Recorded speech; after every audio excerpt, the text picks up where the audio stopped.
Start when we're kids, teachers telling us you can't do that, parents telling us you can't do that, our peers telling us we can't do that. And often, unfortunately, most people listen. So when the doctor said, you can't do that, as in sports and running, I wanted to prove them wrong. Maybe a bit of hard-headedness from my point of view as well. But that's the way I am, I suppose. So I said, right, I've had my basketball career. I really don't feel that I need to be competitive. But I want to be competitive with myself. For me, life is about being interested, being passionate about something. It's about finding what makes me tick and trying to go in that direction. So, well, there's this race that I read about that is called the Marathon des Sables. Marathon des Sables is a race of 250 kilometers across the Sahara Desert. You run, but you have to carry a week's worth of food and supplies on your back, and you have a very limited amount of support, and you have to run in what can be 50 degrees centigrade. You have to run over 6 days, and the point is to get to the end of it and not quit. There's a point where my feet were so swollen that I couldn't put my shoes on. Now, if you can't put your shoes on, you can't run the race. If you can't run the race, you have to go home. So the only way I could get my shoes on was cutting my toenails out. Now, that's one of the pictures there. Without doing this, I would have to quit.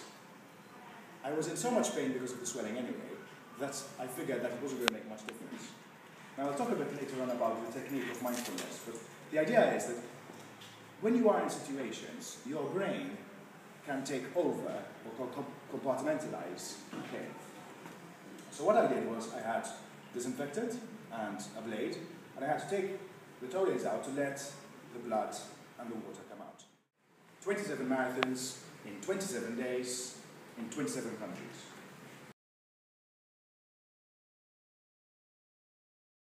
Now forget the running, the logistics of getting from one country to another within 24 hours, to be honest, there's a designated start line on an official marathon route with press, ambassadors, volunteers, and people from the corporate sponsor waiting on the start line to go was the biggest challenge I think that I've ever faced.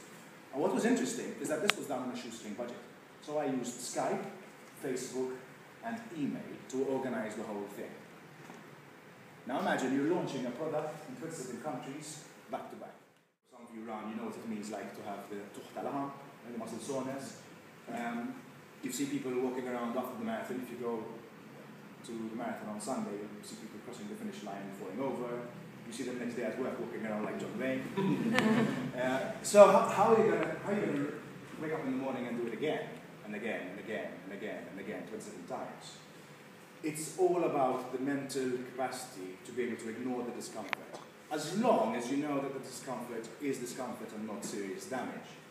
The advantage of being knowledgeable about exercise physiology is that it tells you whether this type of pain is discomfort or something more serious. So that helped me a lot because I could decide that I would push through the pain because I knew what it was. The analogies with everyday life start coming into play. For me, the fact that these challenges, as I said before, are things that I know I can do gives me the confidence to be able to take on challenges which may not necessarily be sports related. If at work we're looking at a new project which may seem grandiose or very difficult or very challenging, my approach is to do the research, to feel confident that you know what you're talking about, and then take the plunge. Even if you don't manage, you've tried, you've gone through the process. A lot of people don't learn because they don't make mistakes. If you don't try, you're not going to make mistakes. Mindfulness is a technique which allows me to rationalize even when I am very emotional or even when I am in pain. I have the ability through practice to be able to distance myself from the situation and look at it from the outside and say, is this a rational decision?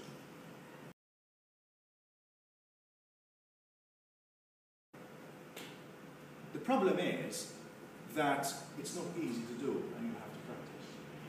I can distance myself and look at the situation where I am in pain and say, is this pain discomfort, or is it something that's going to cause me harm?